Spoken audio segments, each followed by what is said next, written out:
Welcome to lesson 9.9. In this video, we'll be discussing the area of regions bounded by multiple polar curves. Now, in lesson 9.8, we already discussed how to find the area of the region bounded by a single polar curve. To find that area, we say A, the area, equals 1/2 the integral from alpha to beta of r squared d theta.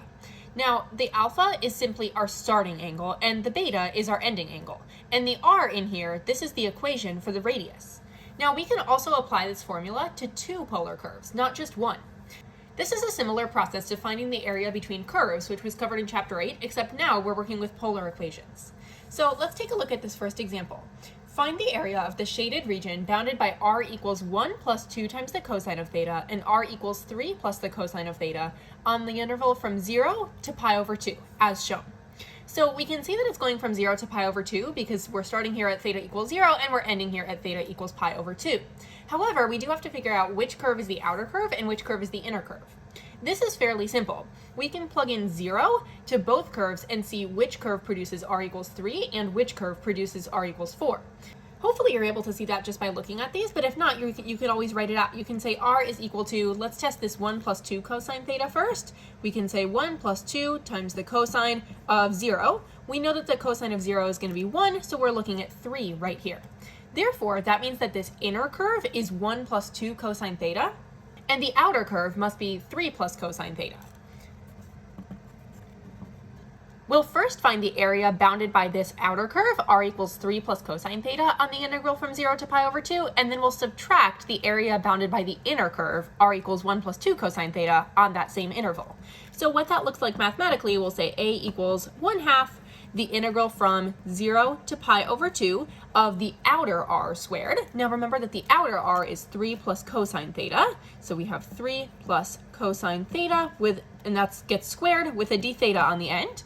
But then we have to subtract the inner area, so we'll say minus 1/2 the integral from 0 to pi over 2 of the inner curve squared d theta. Now the inner curve is 1 plus 2 times the cosine of theta. We square that and stick a d theta on the end, and this gives us an expression for our area. Now, since we have the same bounds on both of these integrals, we can consolidate this into one simplified integral. We can say that this area is 1/2 the integral from 0 to pi over 2 of 3 plus cosine theta squared minus 1 plus 2 cosine theta squared with a big d theta on the end. So now we just need to punch this expression into the calculator and we'll get our output. Now also keep in mind you can still use x's and y's in the calculator even though we have theta written down here. So we'll say 0.5 for the 1/2 times and then hit math number 9, integral from 0 up to pi over 2, and then we'll input this and stick a dx on the end. Even though this is d theta here, we're using x as our independent variable, and we get that the area, A, is equal to 6.105. So this is going to be our final answer. That means that the area of this shaded region shown right here is 6.105. Now here's where the process of finding area with multiple polar curves gets a little bit more tricky. Sometimes we have to use two separate integrals with different alpha and beta values to find the area.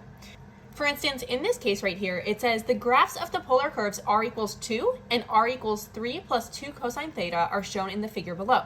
If A is the region inside the graph of r equals 2 and also inside the graph of r equals 3 plus 2 cosine theta as shown in the figure, what's the area of A? So again, we're looking for the area of the shaded region. However, notice in this case, we don't have one curve that's always the outside curve and one curve that's always the inside curve. If we're trying to find this total area and we're looking kind of from the direction of the origin, well, if we look out here, it looks like this r equals 2, the perfect circle, that's the inside curve, and then the other one is the outside curve. But if you look from this vantage point going into the second quadrant over here, we would see that this r equals 3 plus 2 cosine theta is the inner curve and the r equals 2 is the outer curve. The reason that I know that this curve is r equals 2 is because it's a perfect circle, so my radius must always be 2. So we know that that one's r equals 2, which makes this one r equals 3 plus 2 cosine theta. So now how are we going to address this if the inside and the outside curves are changing? What we're going to have to do is we're going to have to design two separate integrals. one of the integrals is going to find the area from right here to right here. So for instance, we're going to encompass all of this area because in this region, just the region kind of excluding this pie slice, this region has r equals 2 as the inside curve.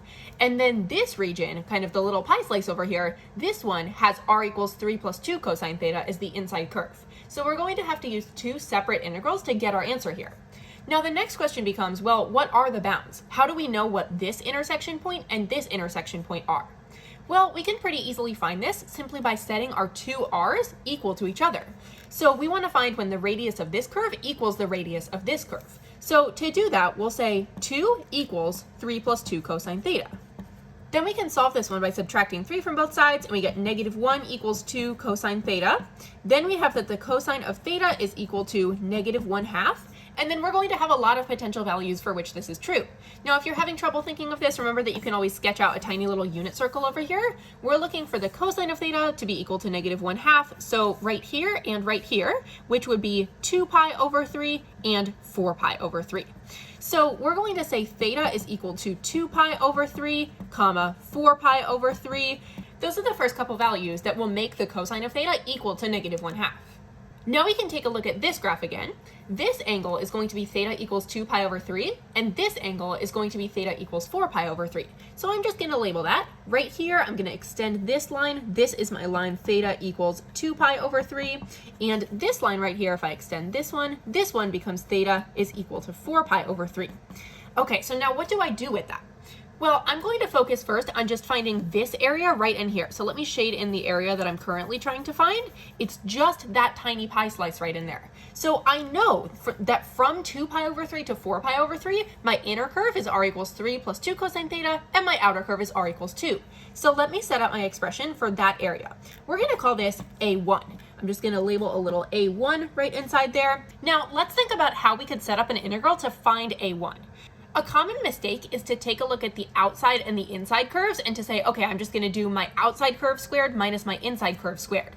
The problem is that would get you this little crescent shape instead. And the only thing that we really care about is the shaded area right in here, the one that's enclosed by r equals 3 plus 2 cosine theta. So this is not one where we have to do outer curve minus inner curve. We just have to figure out the area of the inner curve. So I'm going to say we have 1/2 times the integral from 2 pi over 3 up to 4 pi over 3. And then I'm going to take my integrand as this inner curve. So 3 plus 2 cosine theta, 3 plus 2 cosine theta, and we square that, and then we stick a d theta on the end. So that gets us the area of A1. Now let's focus on finding A2, which is kind of the rest of this circle.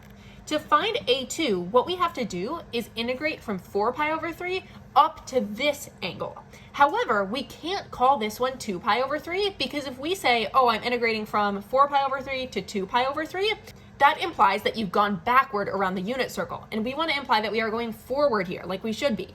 So the way to get around that, we can say 4 pi over 3, 5 pi over 3 would be right over here, 6 pi over 3, 7 pi over 3, 8 pi over 3. And we're going to call this theta equals 8 pi over 3 instead of 2 pi over 3. So when I integrate, I'm going to have 1/2 the integral from 4 pi over 3 up to 8 pi over 3. And then what's my integrand? Well, again, we don't really need to worry about the outside curve here. That's not relevant. The outside curve could be anything. The area that's enclosed is only determined by this r equals 2. So I'm going to say 2 squared d theta, and that's going to get me my A2. Now to get the total area, we just have to add these two integrals together. So down here, I'm going to write out my overall statement. I'm going to say A, the total A is equal to 1/2, integral from 2 pi over 3 to 4 pi over 3, copy down the rest of this integral, and then add that to A2.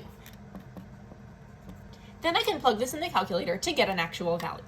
Again, remember that it doesn't matter if you're using x's and y's versus thetas and r's. The calculator will treat it the same way as long as you are still in radian mode.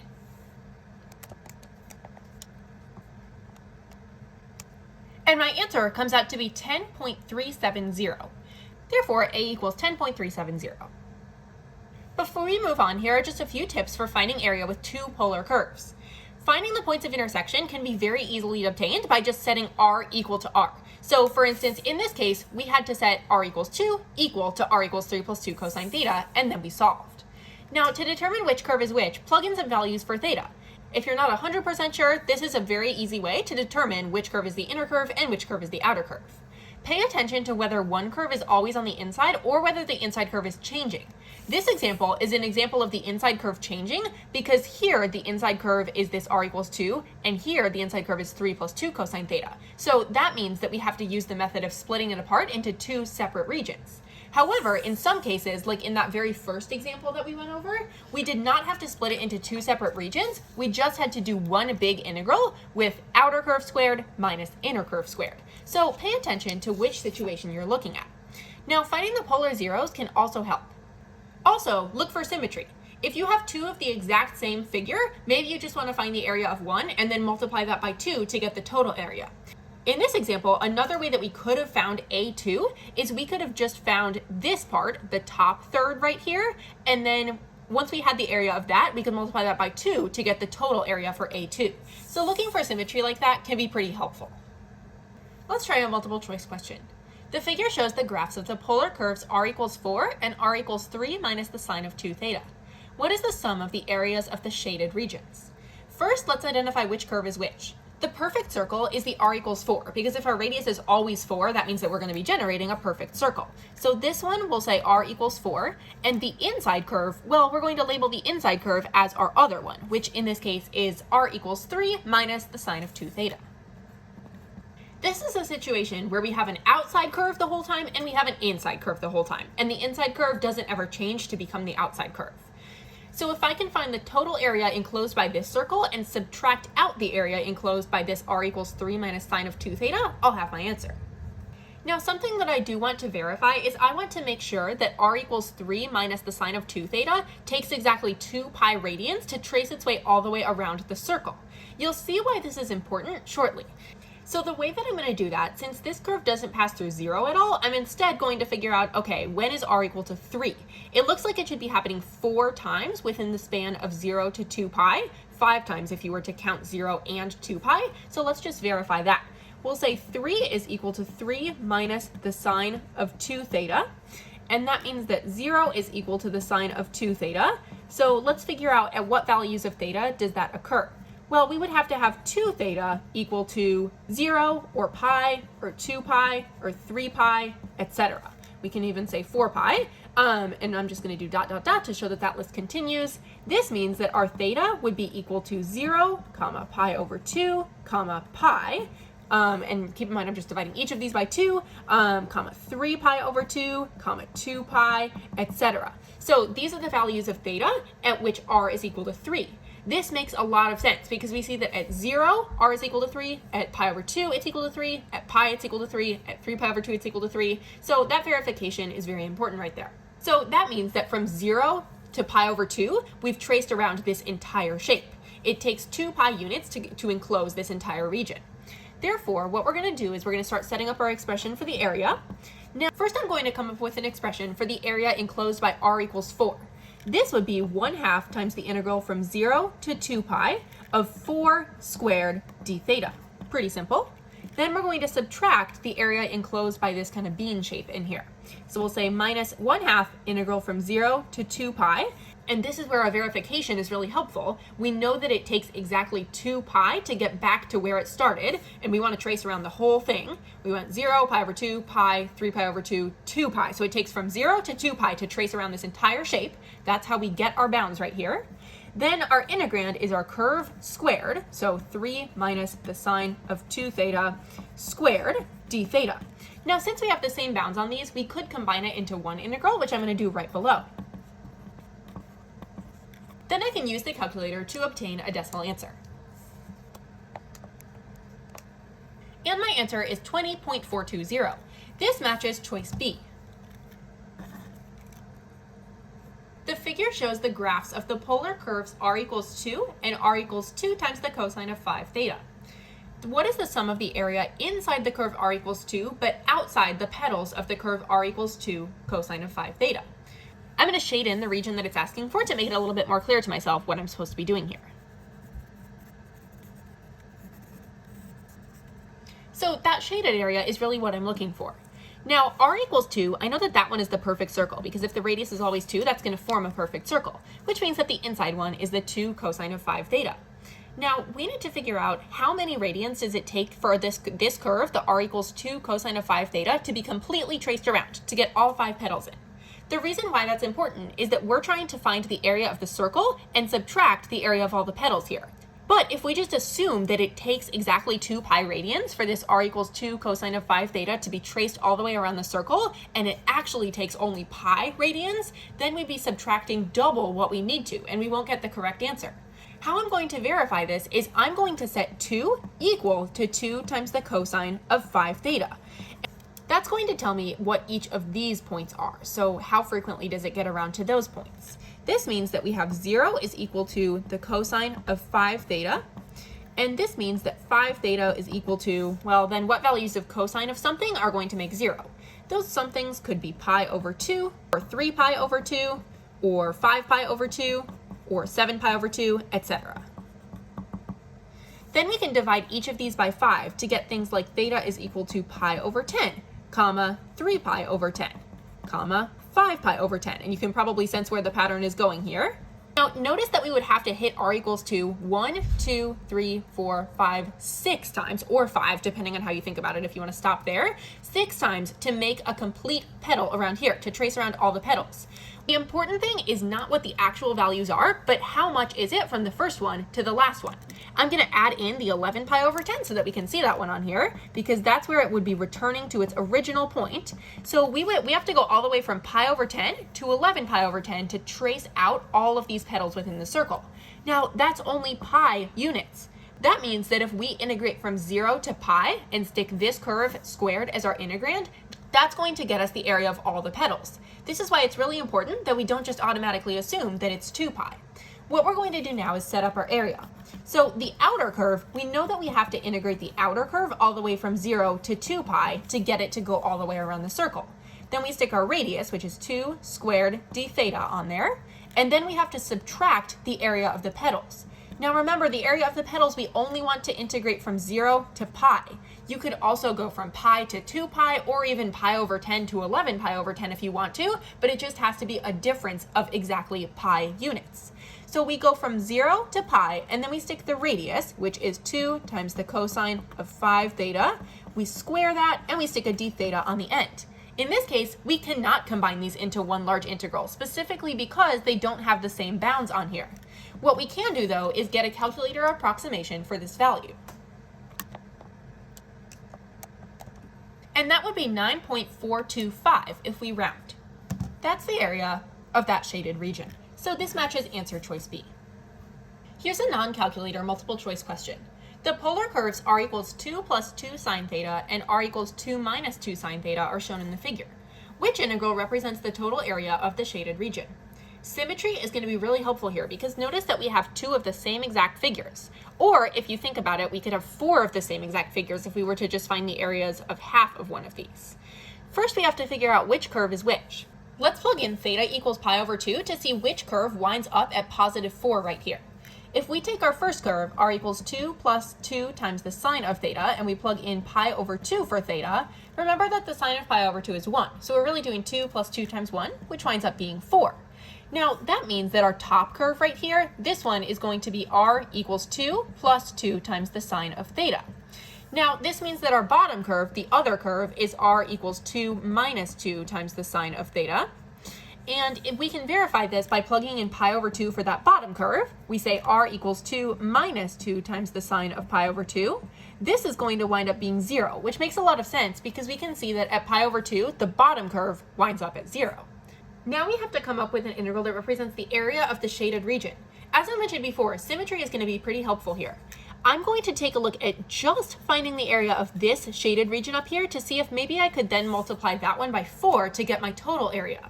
If I'm only integrating from theta equals 0 to theta equals pi over 4, and I use the curve r equals 2 minus 2 sine of theta as my equation right there, I should get the area that's shaded in right here. So I could say we'll actually use A1 for this to denote that there are a couple of separate areas. This one is going to be A1. Area 1 is going to be equal to 1/2 the integral only from 0 to pi over 2 because we're only working in the first quadrant here. And then the curve that I'm working with is this 2 minus 2 times the sine of theta. Square that one and stick a d theta on the end. Now, if I want the total area of all of the shaded regions right here, I just need to multiply this by 4.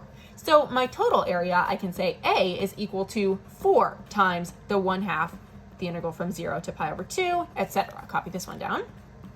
Do a little bit of simplifying with the coefficients here. We do 4 times 1/2 to get that this is equal to 2 times the integral from 0 to pi over 2 of 2 minus 2 times the sine of theta squared d theta. Let's see if this matches any of our answer choices. It looks like this one does match answer choice A up here, so A is our correct answer. This one's a bit strange to people sometimes because you're only using one of the curves that they gave you, but with those symmetry rules, we can pretty easily come up with an expression that only really involves one of these curves. The graph shows the polar curves r equals 1 and r equals 1 plus the sine of theta. Which integral expression represents the area of the shaded region? This one looks like another potential candidate to use some rules of symmetry on. Maybe if we can find the right side here, we could just multiply it by 2 to get the total shaded area. First, let's identify which curve is which. The perfect circle is going to be r equals 1, because if the radius is always 1, that forms a perfect circle. That means that this curve up here is r equals 1 plus the sine of theta.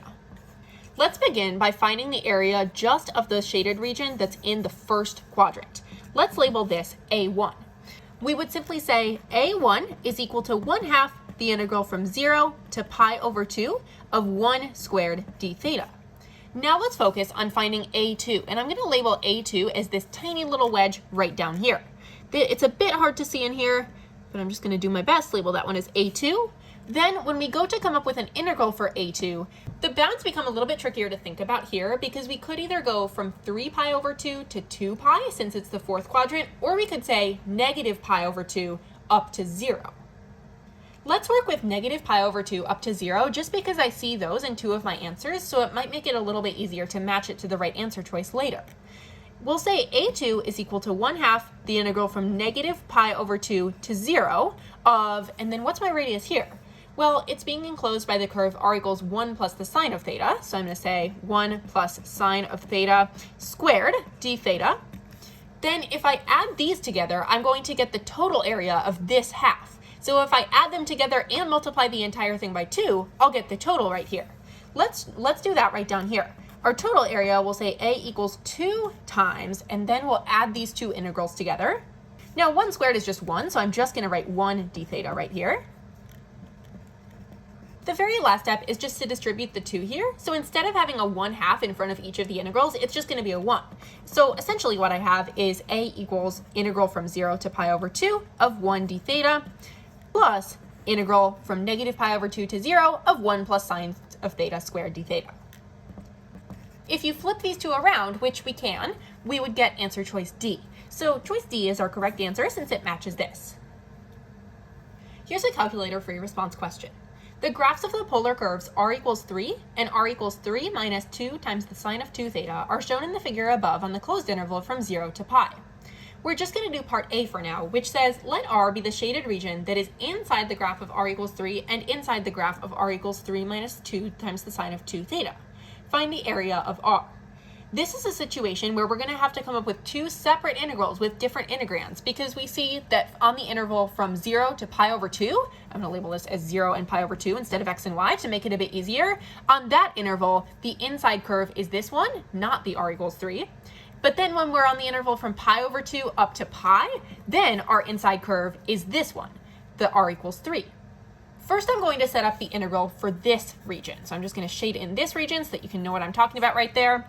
We're going to say that that area is 1/2 the integral from 0 to pi over 2, since we're only working in the first quadrant, of, and then, well, what equation should we be using? We should be using this one, r equals 3 minus 2 times the sine of 2 theta, since that's the line that we're tracing it along. And we can square that and stick a d theta on the end. Now, we need to add this to this area right here.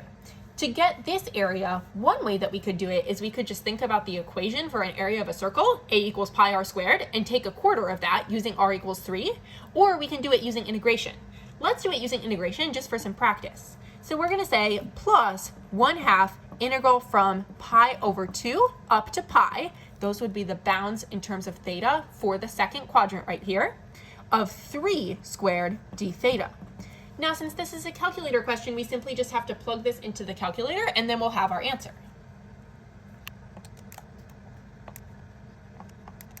That produces 9.708 if we round. So 9.708 is my area. For our last question, let's try a non-calculator free response question. The graphs of the polar curves r equals 4 and r equals 3 plus 2 cosine theta are shown in the figure above. The curves intersect at theta equals pi over 3 and theta equals 5 pi over 3. That was very nice of them to give us those intersection points. That makes our work a little bit easier. First, I'm going to start labeling my curves and intersection points on the diagram. This intersection point right here, this looks like the theta equals pi over 3, just based on where it is in the quadrants. And this one looks like the theta equals 5 pi over 3. And then to figure out which curve is which, I know that r equals 4 makes my perfect circle. This means that the other curve, this one, is going to be r equals 3 plus 2 times the cosine of theta.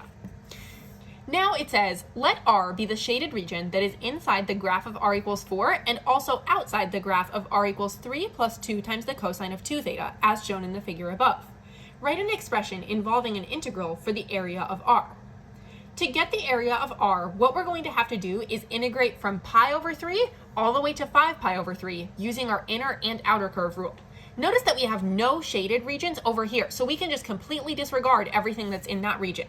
But we do have to worry about the integral from pi over 3 to 5 pi over 3. Now this one is actually fairly straightforward. We're not changing which curve is the inside and which is the outside halfway through the problem. We always have one outside curve, r equals 4, and one inside curve, r equals 3 plus 2 times the cosine theta. So what we're going to do, we're going to say r equals 1/2 times the integral from pi over 3 up to 5 pi over 3 of, and then we have to come up with our outer curve squared minus inner curve squared. Outer curve is 4, so we say 4 squared minus, and then the inner curve is 3 plus 2 cosine of theta. We square that one and we stick a big d theta on the end, and it's as simple as that. That's going to be our integral expression that gives the area of R.